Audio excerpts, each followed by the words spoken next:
when it comes to Shabbos. So in the beginning, they were very, very strict about Muktzeh. And the only thing you could handle would be your cutlery and and the dishes that you're going to be using, and everything else, you're not allowed to handle it. That's how strict it was. Right now, we have, as people started understanding Shabbos and keeping Shabbos, then a lot of these restrictions were eased away. But there was also transferring of ownership. And that would, yes. Wait, a girl from home to my room at Lenore and said, "Oh, can I please have this dress?"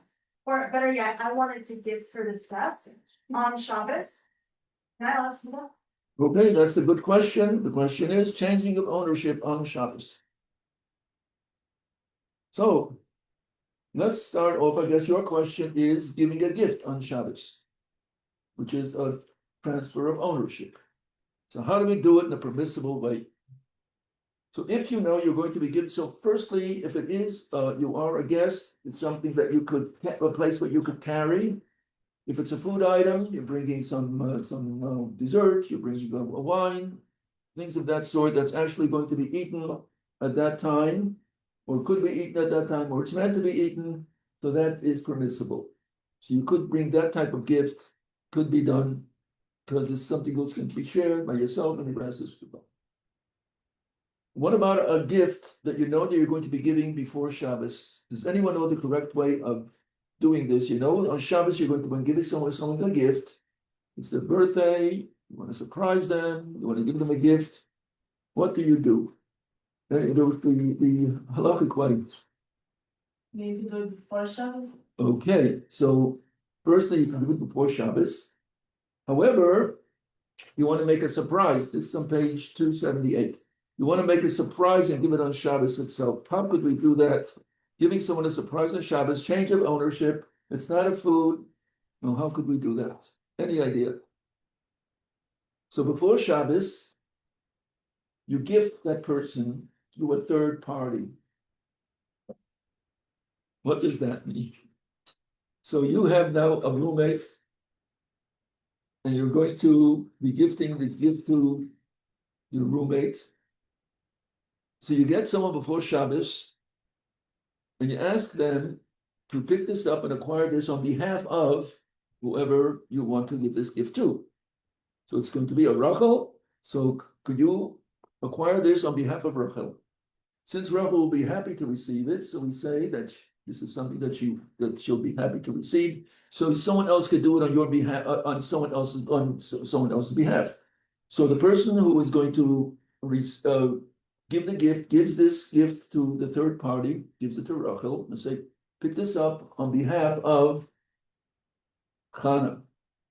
So now, halachically, technically, it became now Chana's, because one person could change ownership to a third party, and that would be an official transfer of ownership. So now, who does it belong to?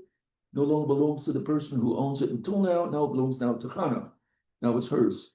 Now, when you're giving it to her on Shabbos, it's hers already before Shabbos. So you're not giving her something new that does not belong to her. It belongs to her from Friday or Thursday, whenever you transfer the ownership to someone else. So the person transferring ownership, the person does not have to be there physically. You can transfer the ownership to a third party. Now, what happens if you did not do that before? So now, two things you could do. Again, in the case where you want to give her the dress, what would be another thing you could do? What else could be done on Shabbos? You didn't transfer the ownership before Shabbos. What could you do on Shabbos? So one thing you could tell her is today is Shabbos, and you will acquire ownership after Shabbos. You tell the party, you tell her, and since it's Shabbos, I cannot gift it to you, but I'm giving it to you now, and it will become yours after Shabbos. So there was no transfer of ownership because you did not acquire it on Shabbos. But then you gave it to her before. No, you gave it, it's on Shabbos itself. No, there are two scenarios. One was you knew before Shabbos you're going to give it to her, so you gave it to a third party. Now it's hers. That's scenario one. Scenario two is you did not do anything before Shabbos. So now you want to give it to a gift on Shabbos itself. In case with the dress, you wanted to give it the dress that for her to keep. So then you tell her, let's say Shabbos, I did not transfer ownership to you because it's Shabbos. Whereas you could use it now, but after Shabbos, it will become yours. Oh. So you say that specifically, after Shabbos, it will become yours. Is it the same on Yom Tov? Shabbos and Yom Tov are the same. Yes. Now, So why wouldn't the second one sound easier? Why wouldn't we just go through the well, you second? wanted to, well, you want to do it as giving a gift, make a surprise, surprise party, just a birthday Still, party. surprise, the second Yes. one. The second one is you're telling, I'm giving it to you now, but it's really not yours, it's gonna be after Shabbat, You like, when you give it, you give it, completely. It's just a question of, how, And if somebody has, somebody who doesn't know this and give it to you, can you say that, oh, I'll take it, but it's not mine, it's yours? go after Shabbos. Yeah. Yes. I first explained the first one, but it's really, I get it, so the first one is. Someone has to be there or doesn't have to be there, Person we see that it does not have to be there. so then they should know. No, they do not have to know it. So I say, okay, I'm giving this to my brother. Yes. And you pick it up on behalf of my brother, and that Okay, becomes his. and but then on Shabbos, You give it to him. you know, You give it to your brother. I thought it was the third person. No, you're giving this to your brother. You're giving this to your brother. Oh, so the imagine, okay, so So now you give it to someone else and say, pick this up on behalf of my brother. on behalf On of. behalf of my brother, now the person picks it up on behalf of your brother. Now it's your brother's. On Shabbos, you give him, you say, surprise, here's your gift. I just want to say, I don't want to say this, but I want to say, it, I don't want to protect, So, that's good. No, so we are. I mean, I'm sorry to say it, but I know what you're saying. I know what you're saying. You're saying if you're just going through motions.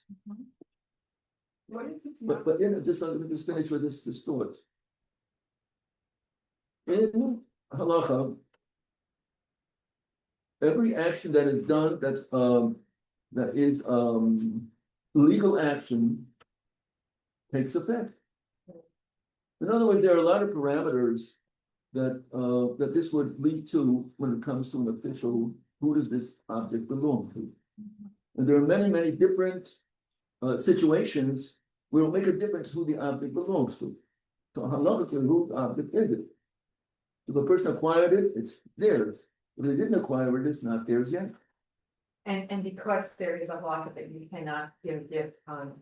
Shabbos. Transferring ownership on We're Shabbos. not allowed to, so to create a halachically clean situation, Yes, we need to put these things in order. yes. Okay, that's- Okay, your question. If you're not given like true ownership, then you. Okay, so this would be, not, this would be permissible, because it's not, it's, If someone wants to borrow something like a sweater. yes, so that would be permissible. Yeah, Mhm. and, sorry. Because it still belongs to the original owner, and you're just using it. If Shabbos is a birthday and we're having the birthday during Shabbat, am I able to give the person a gift to them that I got for them, like before Shabbos? But like, let's say it's their birthday Friday night or Saturday day, and I wanna give it to them, can I do that on Shabbat, or should I do it after Shabbat? So you gave the, what to have it on Shabbat, if it be theirs on Friday or during the week, you would go to a third party, someone else, and say, acquire it on behalf of the one who you want to give it to. So they would pick it up and say, I'm picking it up on behalf of whoever it is. Now it became halachically theirs, and then on Shabbos Friday night, you give it to them, and that would be, it was already, it's not a transfer of ownership on Shabbos, but rather it's there already. Yes. I can't think next thing, so it is. Thinking about borrowing, borrowing, so that's the Okay. next. Yes, that's the next thing. Yes. So now we're buying and selling or transferring of ownership. So, let's say let's start off with the canteen. Anyone been in camp? You have the canteen where you have an account there, you go in and you get all your lunch and snacks and everything else. And that's the way the canteen works. Now, we have a canteen that you want to have your, whatever you want on Shabbos itself in camp. How do we work that? What the person wants, they want a soda, they want chips, they want whatever else the canteen is offering, watermelon, slices, and you will have to pay for it. Have an account. Can you get foods from the canteen on Shabbos? What would be, in what manner could you get it? What would be the halachic way of doing it? They already have their money. You have the money, okay, but you have to take off from the account. You have to minus the account. So that is a transfer. So how do we do that? So you could not say, so to me, you can't use the word of sale. You could say give to me. You cannot say I will pay you after Shabbos. You will say I will take care of it after Shabbos. We will settle things after Shabbos. You do not use the language of buying and selling. You could use that, and also you could not say, well, how much money do I have on account? Okay, we're going to now take this soda minus $1 from my account. That cannot be done. But then you're making it into a business transaction. You can only take it as they are shared with you. So that would be in a canteen. The same would also be when you're in a hotel. I don't know how, if you are in a hotel and you're going to be, the hotel restaurant is going to give you the foods on Shabbos and you're going to order different things. I don't know. I've never had this experience. I don't know. I'd have to find it out. You make your menu before Shabbos. Could you make your menu on Shabbos itself, which means since it's a Shabbos observant place, they will have to have some type of way of indicating what you did take, what you didn't take. So I don't know how I would have to find out what happens in these Shabbos places where you're going to be eating in a hotel on Shabbos. So then again, you cannot say again using any terms of purchasing or payment. So it would just be that there's you're getting the food, and after Shabbos you take care of it. So that would be as far as the transfer of ownership with foods or things that are permissible for Shabbos.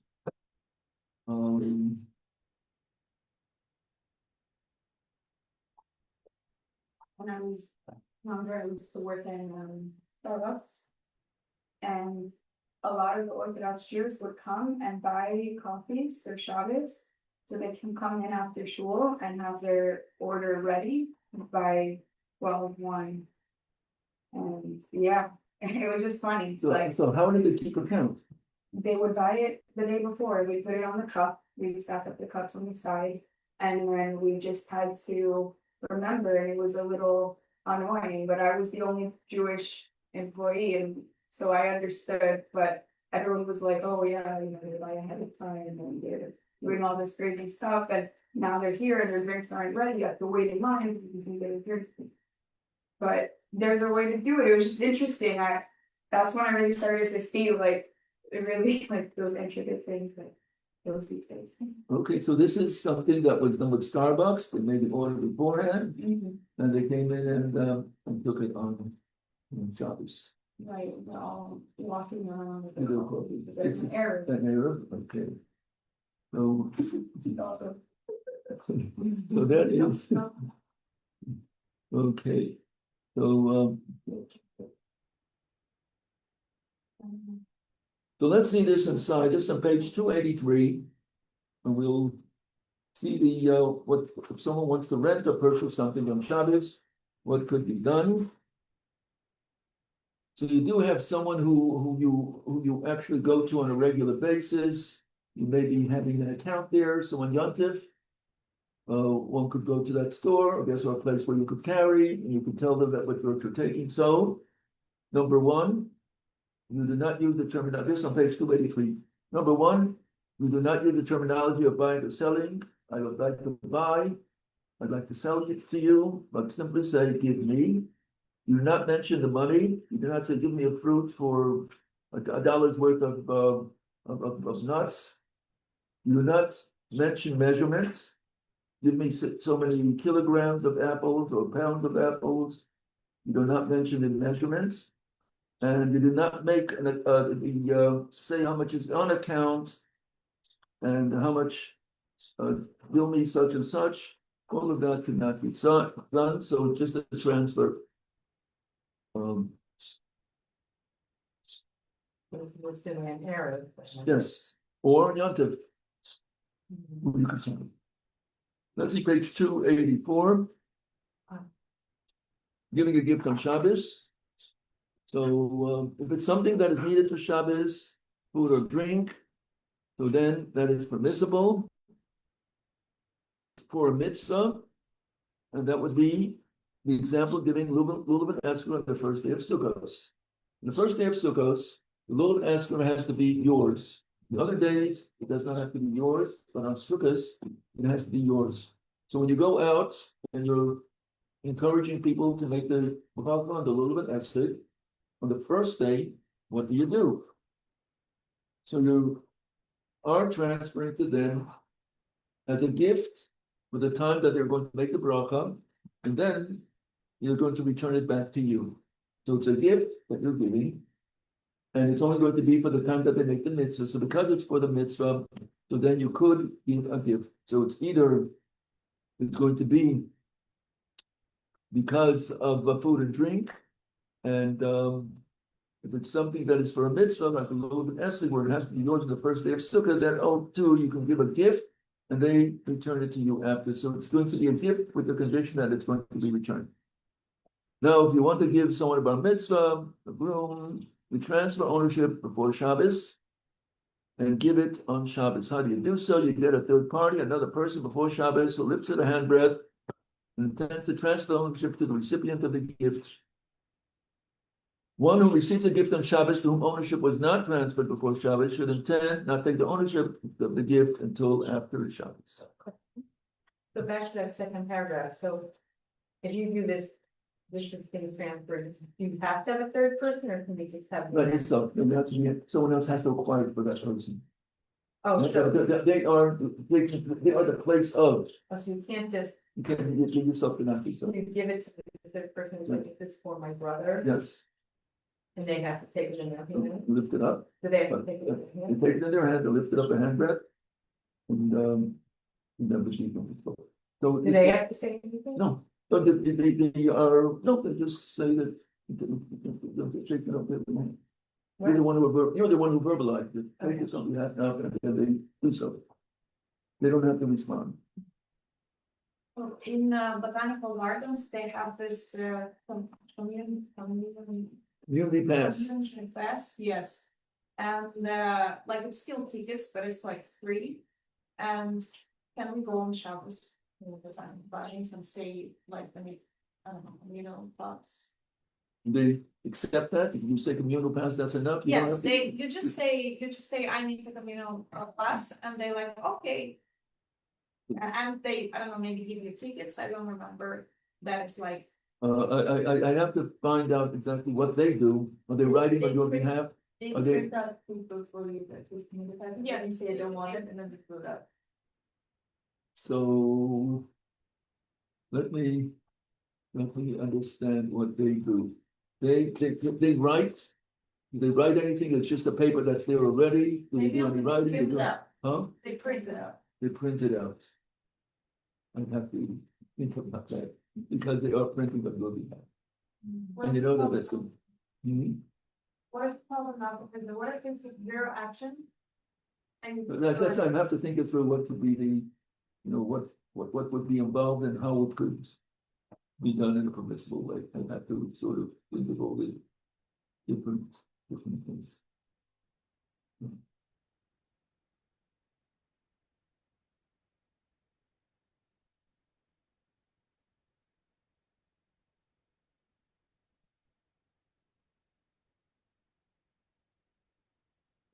Here, let's see,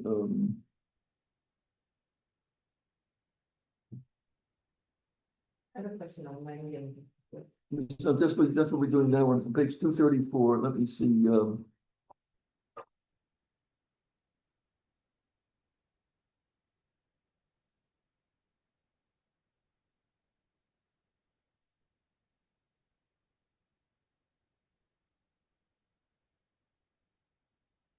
so if the person who is getting this, that is lending something, borrowing from, so if it's the item itself that's going to be returned, then that would be permissible. What is concerned is if you're taking that loan of something that it has to be returned after 30 days, and usually a person will write down the fact that the loan was taken. So anything that can lead up to writing is forbidden, and therefore having, giving a loan of something that's going to be consumed, and you have to return it only after 30 days, so then that would be forbidden. However, if someone wants to take a loan of a dress, for Shabbos, or in fact after Shabbos, whatever it may be, that would be permissible. But you don't use the terms loan. You just say, I'm giving it to you, return it after Shabbos. And that would be permissible. Again, with a dress, okay? With the dress, if she wants to take the dress and you're not giving it to her as a gift, but you're giving it to her for Shabbos, you just don't use the term I'm lending it to you. Just say, return it after Shabbos or whatever, whatever you say to return it. So you're just giving it to her, saying return it to you. You're not making it as a loan, so nothing has to be written down. The same is also if you're going to go to your neighbor where you could carry and ask for a cup of sugar. So again, you don't say you can do lend. You don't use the term lending. You say, I'll return it. Some people do write down when someone takes the neighbors, and any neighbors that would write down when you took a cup of sugar or whatever it is, make sure you return it. Do you ever take from a neighbor a cup of sugar or something? And do they, were they very, strict about it, and they keep on their refrigerator a whole list, you have this, have a cup of milk on Friday, So again, if people are that way, you'd have to be careful with them that they, but generally, so you would say that you use it as a loan, you'd say, could I have? And then you could say I'll return, whatever else terms you are, but not to say I'll pay you back, not to use the terms of the transaction. I have a question about lending. Yes. So I had a situation when it was Yom Tov and I needed to use my coffee machine. It was a non-Jew, and what I did, and I think I didn't have to do it, was I said, okay, I'm giving this to you. I read somewhere that was okay. Mhm. And then I thought I couldn't take it back. So So you could take it back. I could. Yeah. Or then you'll have to tell you. Your question was about immersing it. Yeah, but I didn't know I could have taken it back. I thought I had to give it to her and I had to be, So I didn't take it back. so where is it now? It's hers. I never took it back and it's in Virginia. So the bottom line is I thought I was not allowed to take it back after I gave it. I thought I could have. Yes. In other words, what did you gain of this? A cup of coffee. Yeah, the cup of coffee. Because I was able to use it, because it wasn't toy bowl. That's what I'm saying. Okay, now. What I just want to touch this on a moment. So anything that was not manufactured by a Jew. So it's coming from a non-Jewish source. So in order to be able to use utensils, that which is going to be used with food directly has to be immersed in a mikvah. So it has to be given, it has to be just like a ger, then it changes from one status to another status. Now it's becoming from that which is non-Jewish, now belonging in the Jewish ownership. So that is immersing in a mikvah. Now, what happens if there are certain utensils that immersing it in water would make it no longer usable. So then there are a few things that could be done. One of them would be that mechanic takes it apart, it's no longer usable, and reassembles it. And then it becomes now made by a Jew, because when it was unassembled, it could not be used. So it's something that you need a craftsman, so you actually made it, but the simple person, it's not something that you turn together a couple of parts, but it's not something you need someone who is going to be able to do that. That would be one thing. Another thing would be that only when it belongs to you, you have to use something that is titled. If it's not yours, then you're not, if it's a non-Jew and it didn't change from their status to yours, it still remains not obligated to have. So what you could do is give it to the non-Jew, and it's going to stay in your house. It's going to be a technical transfer, not a physical transfer, a technical transfer. And after you've given it to them and they leave it by you, it's theirs officially, it stays in your house, and you continue using it. So you did not have to give her the physical object to take to her home. You could have left it in your home, and you could use it without immersing it. Oh, anything. Yeah. So if I Betty Crocker Yes, and I say, I'm giving this to you, but we're gonna keep it here. yes, And from now on, like when you start Betty Crocker. Yes. I don't have to put it in water. that's good. But it has to be a non-Jew. Yes. Because a non-Jew is not obligated to have their utensils immersed. So if we do that, then we're just gonna think we have it, well, we can have it together. No. Yeah. So kashmir is a separate issue, Right, because right. we're very thinking about a forbidden, Right. absorbed. I'm assuming that the water filter, like the Brita, is not possible to use on Shabbos, right? Like it's a filter the water through the.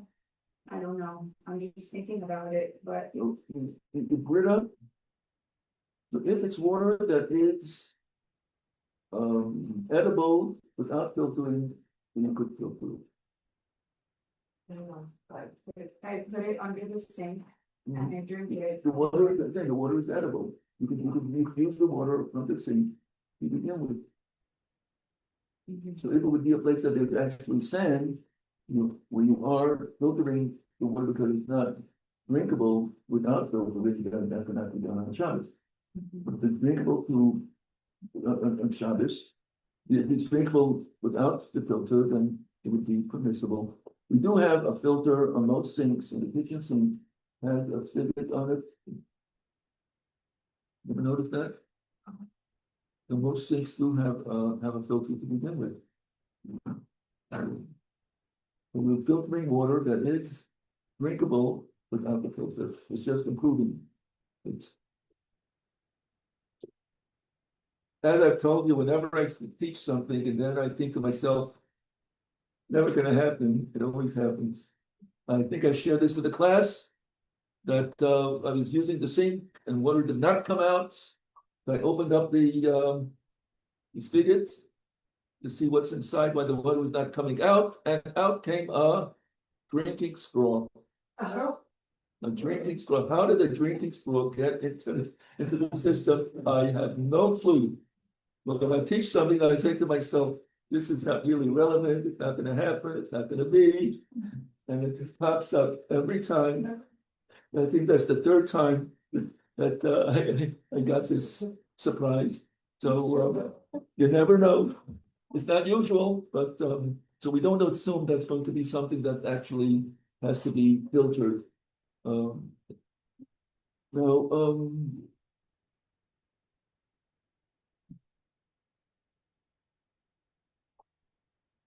there's one more category that goes into this with writing and doing business, and that would be earnings of Shabbos, schar Shabbos.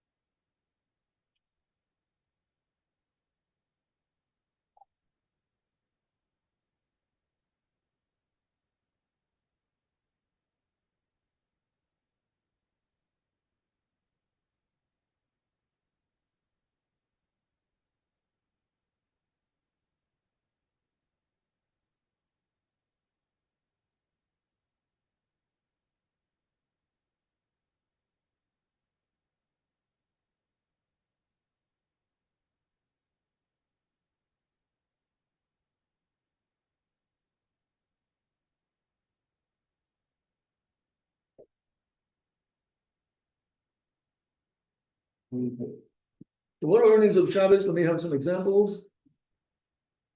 That would be a permissible activity on Shabbos, and one is going to wants to get paid for it. What would be some examples? Anyone? Babysitting, tutoring, waiting for a waitress. So all of these are activities that are doing on Shabbos, and you're expecting to get paid. So that is a transaction on Shabbos that cannot be done directly. How do we deal with that? Did anyone do any babysitting? Okay, tell me what happened. I didn't make sense enough, but basically. They make it so that you work at least an hour or even 2 hours before. Or after Shabbos, so that they're paying you not specifically for Shabbos work, but for general work. And that way it's Shabbos is a different story, but they're not paying you for Shabbos because we work basically more than one day. Yes, so that's called the habla, being swallowed up. The payment is not directly only for Shabbos itself, it's also being swallowed up, and it's also being included with other works that you did beforehand. So let's take any activity that you did before Shabbos. So the payment of Shabbos is going to include that. So let's speak about tutoring. So if you prepare when you're going to be tutoring during the week, then when you're going to be paid for tutoring on Shabbos, it's also going to include the preparation that you made before Shabbos. The same one with someone who's going to read from the Torah. If he should, and he wants to, and he's being paid for it, he should prepare the reading of the Torah during the week, not to leave it for Shabbos morning, but rather during the week. So when he's being paid, he's not being paid exclusively for the reading of the Torah that he does on Shabbos, but for the preparation that he did when it came before Shabbos. Now with babysitting, so here would be as what was stated, that if you do some babysitting before or after Shabbos, so then it's being also included in the payment that you're doing for Shabbos itself. The same thing would also be with waiting when you're a waitress. So if you come to prepare before Shabbos something, doesn't say have to be an hour, just be some work that you're going to do before Shabbos, or to help clean up after Shabbos, to the fact that you're doing something before or after Shabbos, that will also be permissible. It's also going to be included. The same thing would also be with rentals. You cannot rent something that is going to be exclusively for Shabbos itself. It would have to be something before or after Shabbos included. So if someone is renting a room in a hotel, in a Jewish hotel, it would also have to be the fact that you're paying for it, would be something that you have access to the room on Friday or sometime after Shabbos, not exclusively for Shabbos itself.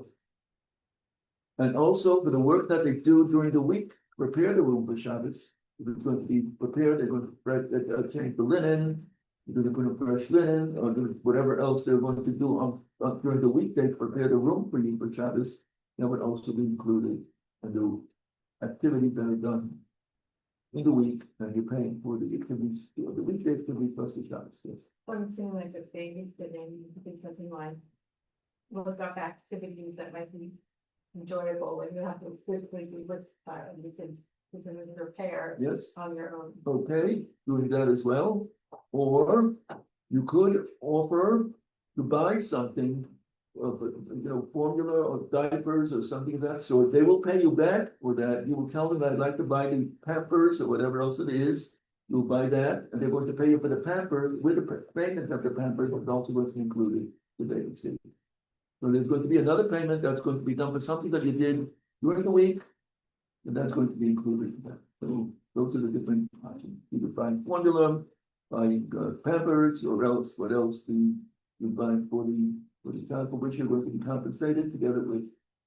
When you say then you have to go over if you do that, Or bring it before Shabbos. so then you would you could give it to them any time during the week. It doesn't have to be, you don't have to be for Shabbos. So the fact that they owe you the money Fact is that they owe you the money for something that you did during the week, that would be enough, does not physically. You can do that at that time. Okay.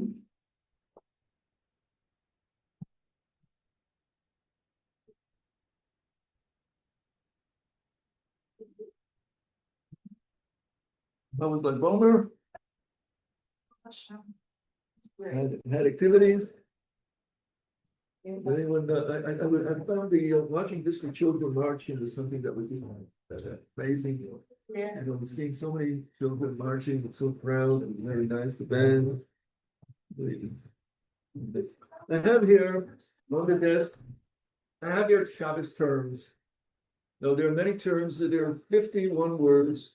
See how, and also they have the definition inside. See how many of these words you know.